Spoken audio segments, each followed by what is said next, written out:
Good Wednesday evening and welcome to Feedback. I'm Mark Despotakis. Joining us on tonight's show, the Clarion County Commissioners. It's all tonight on Feedback.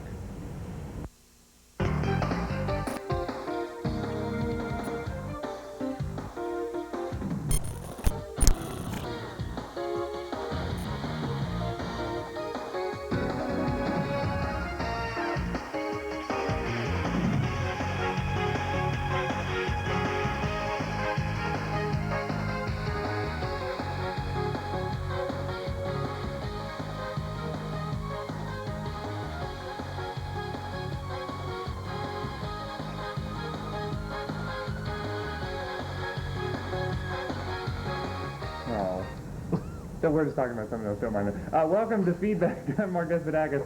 They're my favorite guests to have on the show all the time, the Clarion County Commissioners. We're always talking during the breaks and before the show, and we're just talking about now, this week I'm going out with Stat Medevac. You'll see that show in a couple of weeks, and it might rain on Thursday when I go up. I hope not.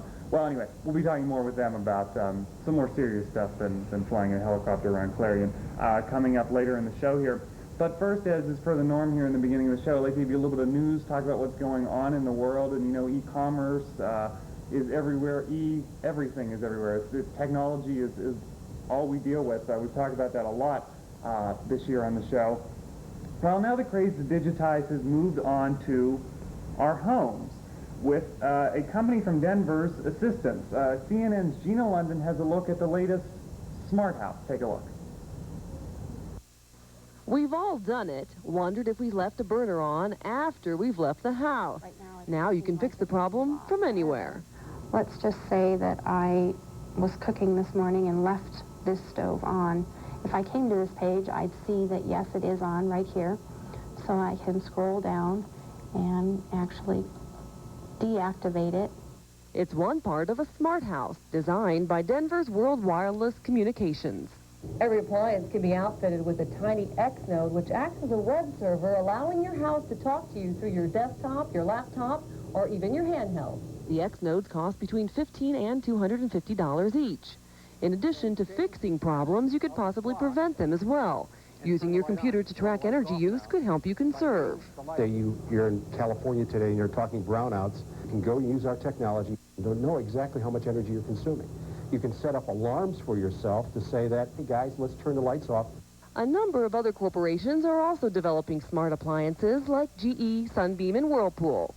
As companies work to make them smarter and more affordable, we may soon be able to leave our houses without leaving home behind. In Denver, I'm Gina London reporting. It's closed if I want to go back and reopen it.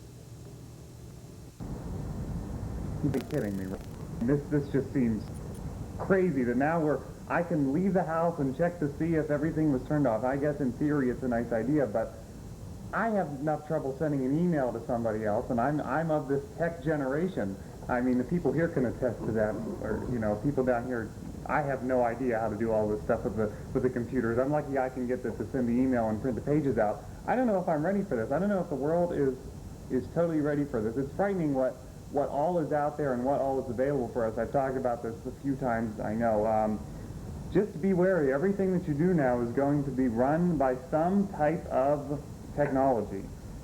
Well, coming up after the break, we're going to be talking to some folks. I don't know how you guys feel about technology, but we'll be talking with them, probably not about technology things, but certainly issues related to Clarion County. Stay with us. The Clarion County Commissioners are coming up.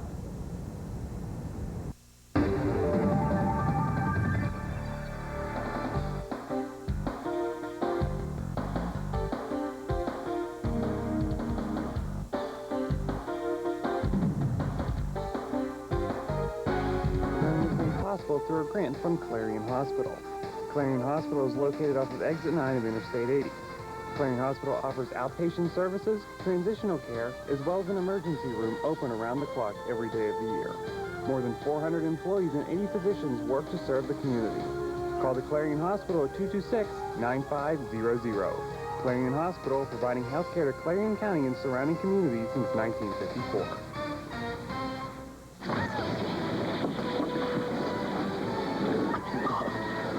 Hey kid, boyfriend wants to know if that girl will go out with him. Pass it down. Hey Grandma, ask the girl on the end if she wants to go out with this loner. The young man wants to know if the girl over there is a donor. Somebody wants to know if you're an organ and tissue donor. Yes. Hey, me too. Are you a donor? Make sure your family knows your decision so there's no question later. And I said, you know, it wasn't a better name for a movie to come out now, and I think I'm going to make the movie or write the book. It would be a great book to have, and you can call to get her book. You can also find it online. And I have a feeling I'm going to be rather opinionated, people I know. So let's ask them about scheduling. Why is it that students have such a problem here with? Tune into Feedback with Mark Despotakis every Tuesday and Wednesday night beginning at 7:30 p.m. We're totally out of time. No time to talk to you. We'll see you tomorrow. This portion of the programming was made possible through a grant by the Captain Loomis Hotel and Restaurant. The Captain Loomis Hotel and Restaurant is located at 540 Main Street in Clarion and offers dining as well as a nightclub. The restaurant and nightclub are open 7 days a week for your convenience.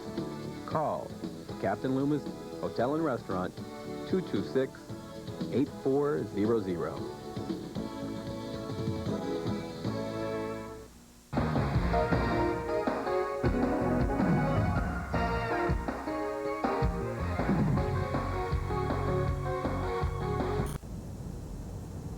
Okay, and welcome back to Feedback. I'm Mark Despotakis on this Wednesday evening, talking local politics here tonight with the Clarion County Commissioners, County Politics. Joining us on today's show are my favorite guests, as I've dubbed them, David Seifert, Donna Hartle, John Shropshire. Thank you guys for joining us. You're quite welcome. Something we've talked about a lot, economic development in the county, you know, in specific to our community. I read something in the paper the other day that you guys, as it says in the sub-headline here, are unhappy with the performance of the Economic Development Corporation, is it? Yes, for Clarion County. I mean, are you unhappy? Is that the right term? And if so, why? Unhappy is a good term. The contract, we have a service contract with them, and we provide them with a pot of money, $66,000 this year. In turn, they are to provide some services for us. That contract was done several years ago, and they have a new board, and that is one thing that's on the table now, because they do have a new board, so the things that we had problems with are not necessarily directed at the people who are presently in there, but we're also fairly new commissioners too, so there are new parties on both sides, and we thought this was a good time to revisit the contract and see if we can't work out a deal that's a little more public and a little more accessible for us to find out what they're doing. What exactly does the EDC do? What is their specific task that they're supposed to perform for you guys, since you're giving them $66,000 this year? Well, the general point of it is that they're going to monitor the growth of economic development for Clarion County. It's a service. The county does not have an office that handles economic development, and so in a sense we have contracted out for them to provide the economic development for the county.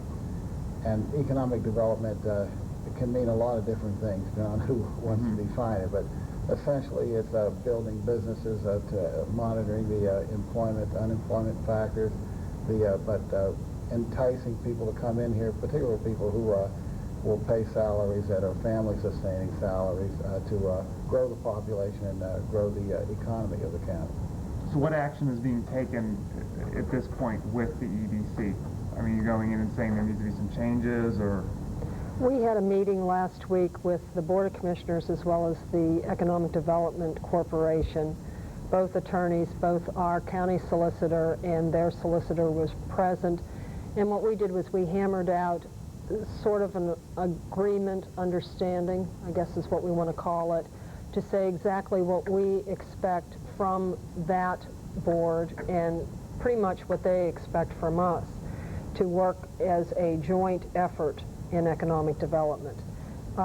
We have a preliminary draft.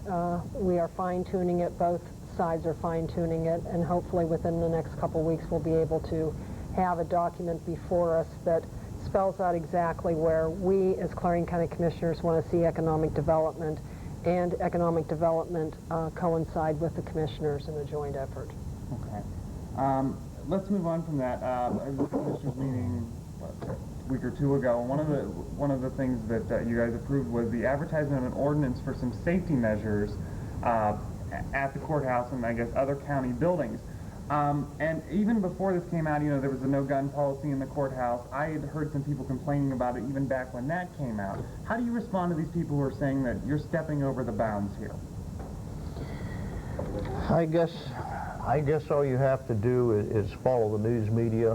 Within about the last 6 months especially, it's been very tragic with some of the firearms that could have been stopped.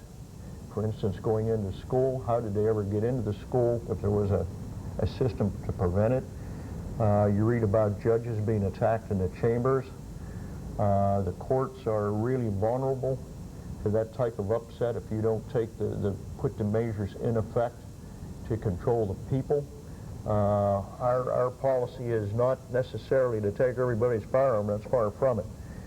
But there's a time and a place, and we all endorse the right to carry and bear a firearm, but there is a time and place for it. We don't feel it's in the courts. You can't have them in the school, post offices, federal buildings, and it's just a situation where we found that through the state and federal government, we can't, as commissioners, enforce the law per se. So if we pass an ordinance pertaining to county buildings and security, then that's enforceable by the county, which is being the commissioners. So that's how the ordinance came about. Something else new, two of you guys have them on now, the name tags.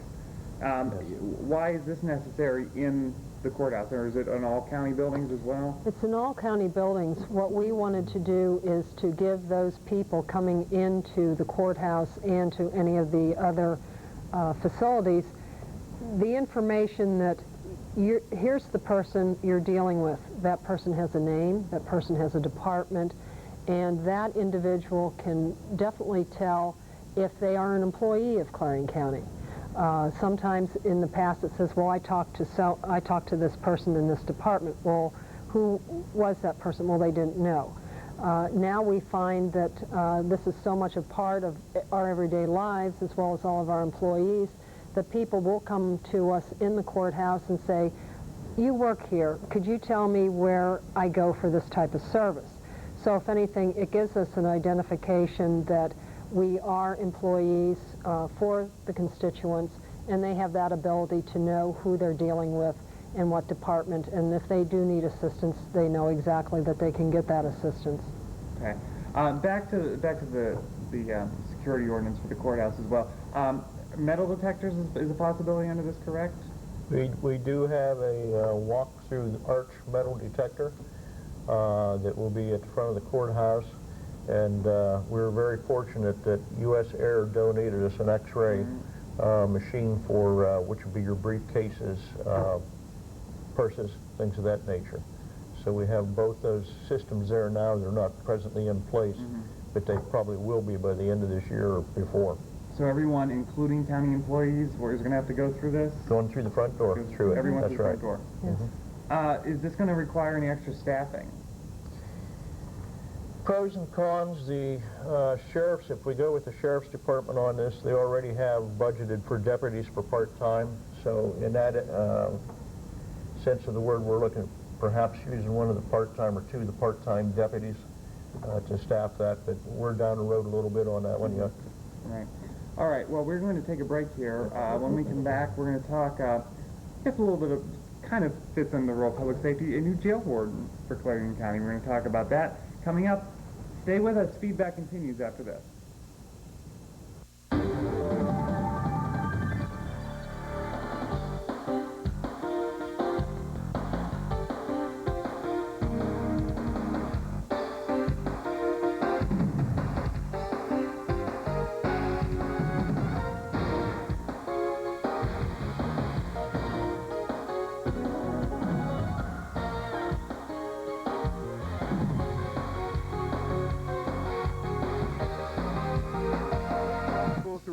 I think we have a Fox's Pizza Den.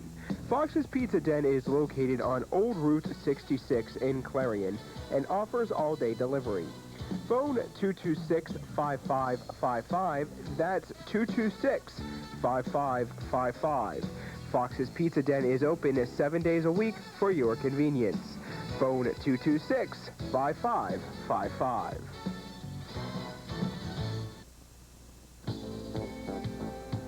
This portion of the programming was made possible through a grant by the Carpet Barn. The Carpet Barn is located at 470 South 5th Avenue in Clarion. The Carpet Barn is open Monday through Saturday for all your carpet needs. So call the Carpet Barn, 226-7332.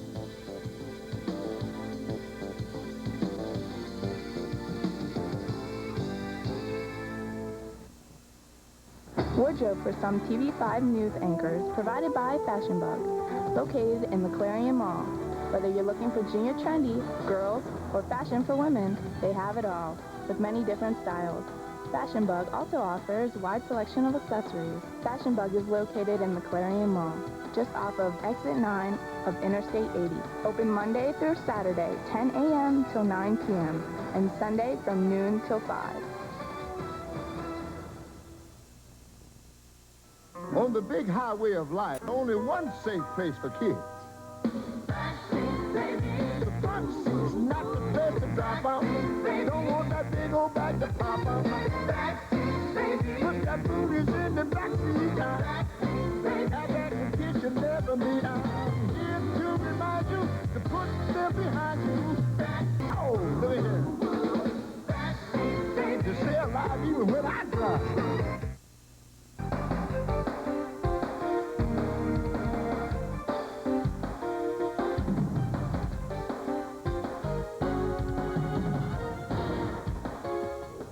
And welcome back to Feedback. I'm Mark Despotakis.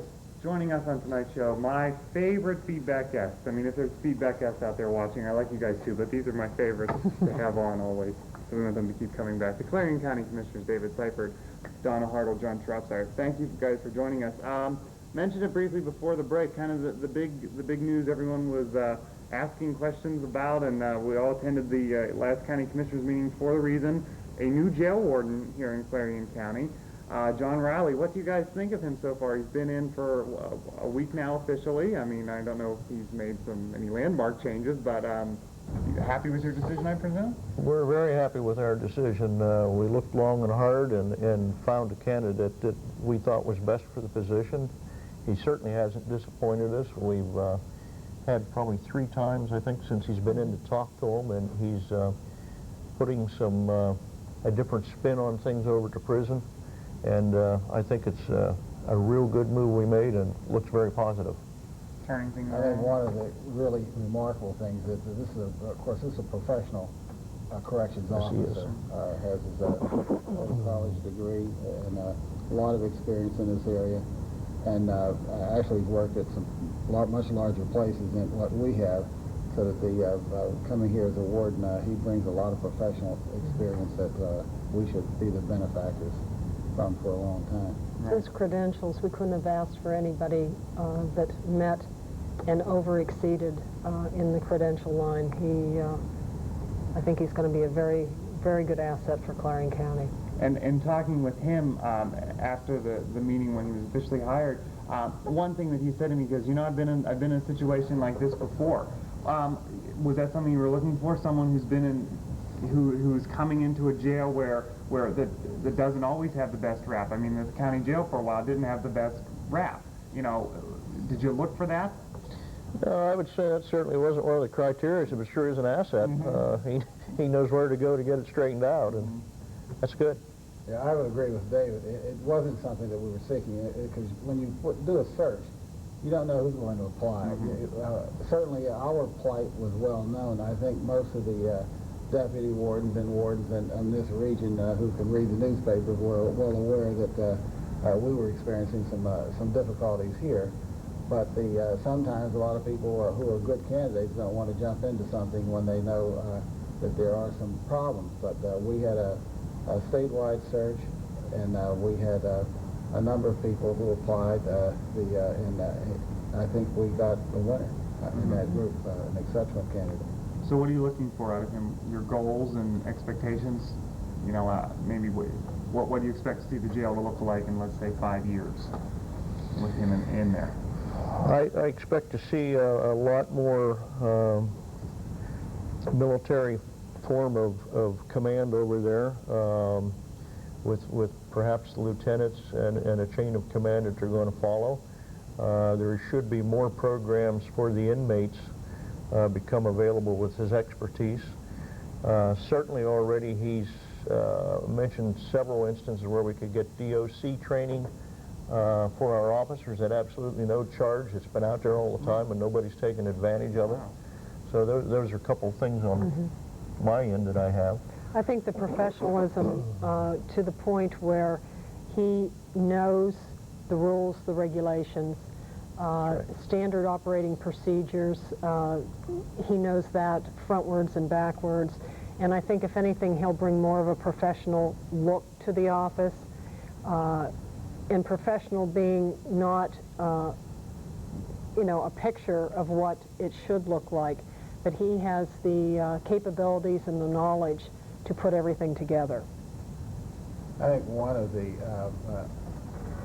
things that we get criticized when we go to Hershey and Harrisburg for meetings, and you tell someone you're from Clarion County, I mean, obviously we're quite proud of where we're from, but a lot of the people from the urban areas seem to think we all have mud on our shoes and the Hicksville, that type of thing.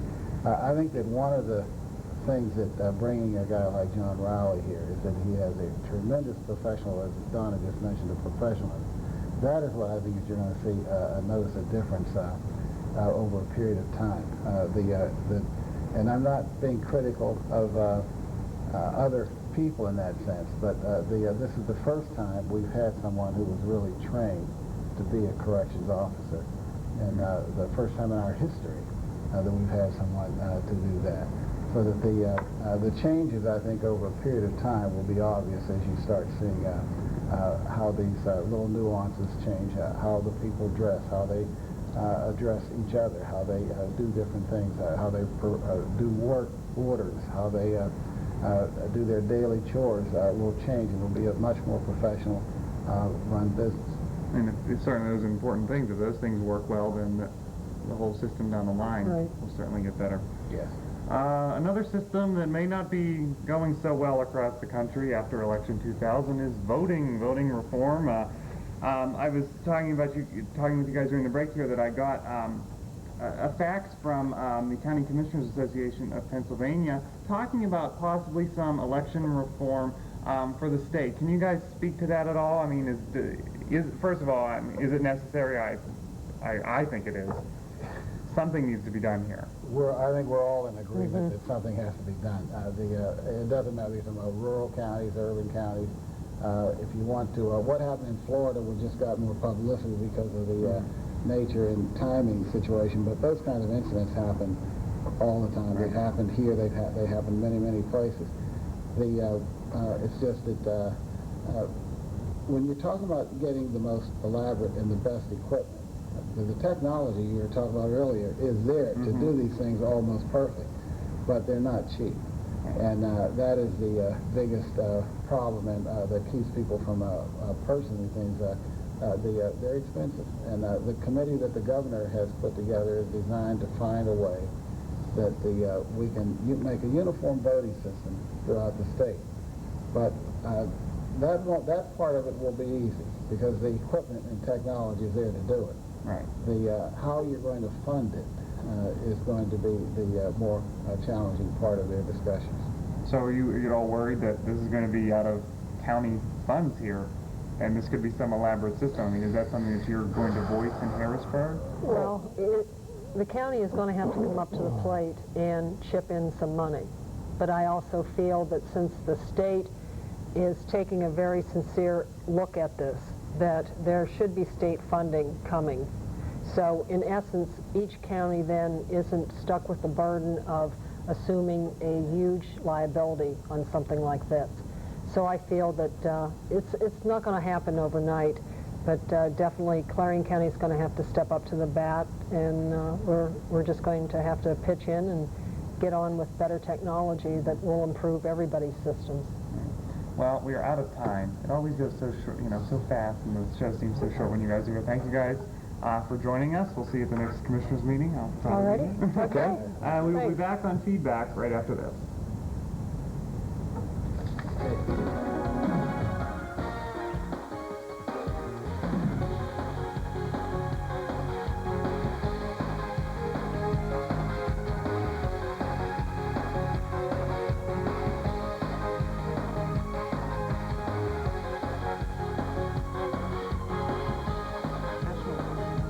As it happens, then tune into Clarion's very own TV5 News Live for complete coverage of the Clarion area and our world. TV5 News crews join with crews from the world's news leaders, CNN, to provide complete coverage of the day's events. With advanced satellite capabilities, TV5 News can bring you the latest news as it happens. So tune in every Tuesday and Wednesday night for Clarion's very own TV5 News Live.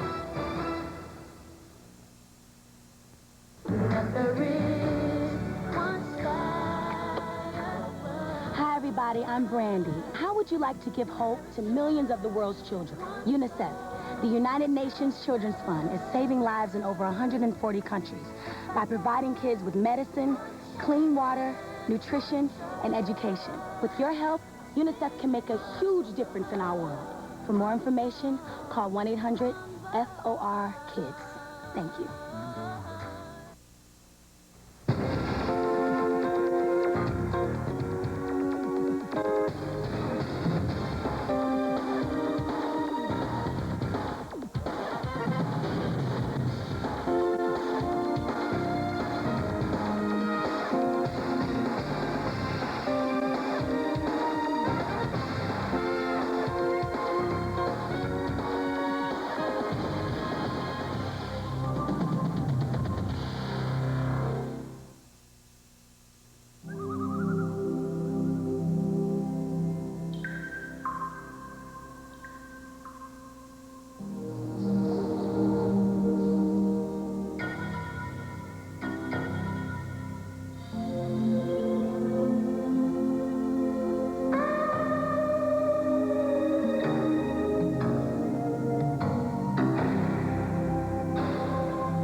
I'm Mark Kasadakis. Thanks for joining us on tonight's show. Once again, we'd like to thank the county commissioners for joining us. Always wonderful to have them with us. Stay tuned. Coming up next here on TV5 News with Carrie LaPoo and Kelly Esna. That's straight ahead. Join us next week. We are only here on Tuesday next week, and then we are off on next Wednesday, and then the Wednesday after that we'll be back with you. But we'll fill you in on that next week. Join us right here at 7:30 next Tuesday night.